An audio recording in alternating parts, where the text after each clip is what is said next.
let me invite you for a little winter walk. So today is December 22nd, the day after winter solstice, and my area has had a fog that has settled down, and it looks like it's going to be here for quite a few days. Days like this, I feel a calling to come out and to experience nature, no matter what temperature it is. I'm quite bundled up today, as it's about 5 degrees. And this little woods is a little niche in the middle of an urban area where a river has maintained a claim of this space. And so they've turned it into a walking path that you can see on the ground, all of the paw prints of dogs of the people that bring their animals here to get out of the house in the wintertime. And no matter where I've lived in the United States, there is always a place like this that is a little niche in the middle of an urban area where the woods and a river has maintained the claim of the space. And with that comes an energy that is very unique to these spaces. And the best time to introduce yourself to them and to meet them for yourself, to sense them, to know what they feel like, is during the winter time. Because all of the trees, all of the plants and nature, all of the things that we come to familiarize with woodland spaces, they go to sleep to recharge and rest and do whatever it is that they need to do during this space of time when they're not putting all of their energy into the growth period. And so what that leaves in a space are the land guardians, the elements of the space connected to the protection of this area. So if you are one like me who wraps a lot of your witchery, a lot of your witchcraft and practice around the connection of nature and spirits, wintertime is the best time to, in a sense, make new friends. And I think everybody might experience this differently when you go into the woods, especially in the wintertime. Do you sense a stillness? Do you sense quiet? Do you sense being observed, being watched when there's nothing around? So if you're unfamiliar with these energies, it can be unnerving. I know that whenever I move to a new location and I'm meeting the land guardians, it can feel overwhelming. They are very strong energies, and they're very protective, and they're very ancient. But I approach it the way I do with any situation. When I'm going somewhere and I'm meeting new people, or I'm meeting a new town, familiarizing myself with like where the bakery is and where the different things are, where is the cafe and the bistro and the coffee house, and where is like just all the different things that we seek out when we are in a new town. The same thing is going to be true for like your nature spots, places where you're going to go that you feel the most drawn to, the most comfortable in. And that's going to deal a lot with the land guardians. And we're going to be drawn to these places because of the trees there, because of the landscape. There might be a river, open fields, or whatever it is that meets your fancy on why you're drawn to these areas. And then come winter time, we can go there when everything's in slumber and meet the land guardians, the nature spirits. I will note that these need to be deeply respected. At least in my own practice. I would never tell another witch what to do. But I can offer advice. So for me personally, I like to come to these areas and just openly speak out loud and talk about the seasonal transitions and the energies that I'm experiencing. It might seem weird me going over to a tree and having a chat, but I do it, and for me personally, it's a deeper connection. Of course, I never hear anything back, but it's just me sharing my energy, my thoughts, my experience with the woodland area.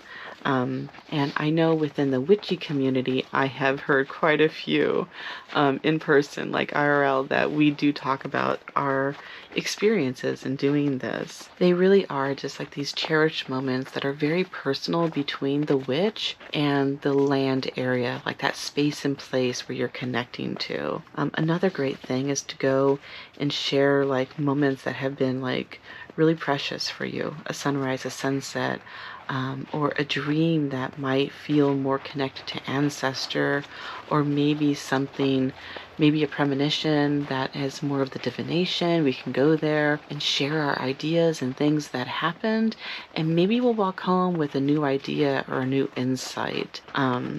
So it's going to be very unique, very different. But I will say, being out here on today with the environment that has presented itself, this fog, everything is very wet and cold, and so there's like this balance between the soil's moisture, the water being so wet and moving, the air holding this fog with this moisture. For me, that has a lot of magic in it, a lot of balance, to bring this kind of environment to the woodland area. And so, because I feel such strong magic, such high magic, especially at a place where I feel very connected to, I like to come here on days like this and be in silence and just walk and feel what I feel, welcome the sensations, the emotions connected in my body, and really tune in to myself and what I'm feeling at the moment as I'm walking through the woods.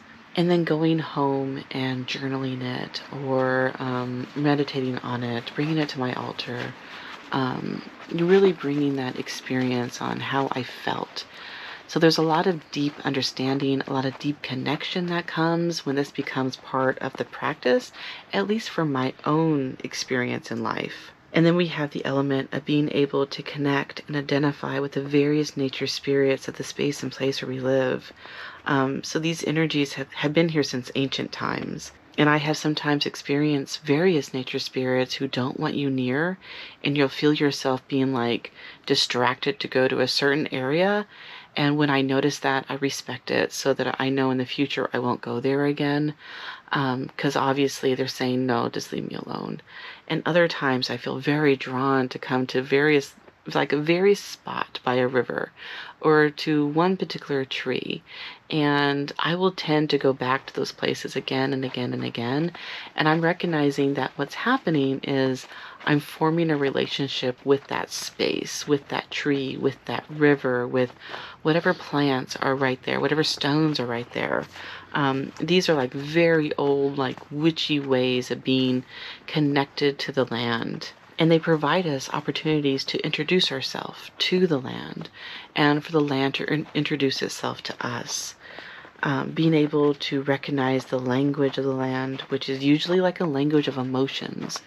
It's a lot of feelings and a lot of, as I said earlier, sensations that we will begin to feel in our body. It's really an honor, I feel, to connect with nature spirits in this way and to be able to recognize the various senses that I will feel. In the same way, if how you recognize a person that comes in a room, you know who it is by their signature energy that they carry with them. It's something that all humans have, cats have, like we can recognize which dog came in the room or cat came in the room.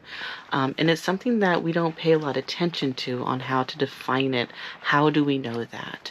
And so this part of the witchy practice is working into bringing language to that identification. And it's something that's going to be personal. It's very difficult to explain, at least for me it is, because it's just something that it's innate. It is something that you grow into, and it comes through the experience of doing it again and again and again. And as I said earlier, every place is going to have a different like energy signature, because that is the energy of those nature spirits. And the reason that they feel that way generally is like a combination of things. The climate of where it's at, which identifies what kind of plants they are, identifies what kind of seasons we're going to have. Like, what are the 4 seasons? Are they as drastic as they are in Minnesota, or as subtle as they are in Southern California or in Louisiana where I've lived? And I'm sure this is the same like around the world, wherever we go. I know that for me personally, like from north of Foothill Boulevard in California, going up into Mount St. Antonio, and the energy there where I would go. There was this particular niche. There was a waterfall, and there was always geckos in the summertime that climbed the walls. Or there would be like various garden snakes, and it had this like very earthy energy for me that whenever I think of the earth energy itself, that's what I connect with. Or another memory is off of Toohey Avenue in just outside of Chicago. There's the Cook County Forest Preserve. I used to go there all the time when I lived in Chicago, and there's this different energy of air, and that's the way I connected with it. It's very, very strong and very poignant to me, to understanding in my own personal practice, and the connection that I've had with these elements and the elementals and the land guardians, and just that connection with the history in the place. Learning about the history of the location can help also, like, what are the sensations we're feeling? Are they memory signatures that are there, or is it just the development of the land around it? It's all very unique, and I'm making this video today because I want to invite the thought process. If you haven't ever thought about this, maybe going out into your local woods, a local park, like it's anywhere that is still untamed, going out there and having your own experiences, your own moments to bring back to your altar, to help you grow as a witch, if it does help. So we each do our own thing, and this is something that is very important to my own practice. And so I thought that because the weather's just right, and we're just on the other side of winter solstice, going into a new year, that I would just share this very special part of my own witchery with the world. So yeah, I can't really think of anything else to add right now. I'm just kind of rambling my thoughts here. Of course, I recorded this video being completely silent on this day.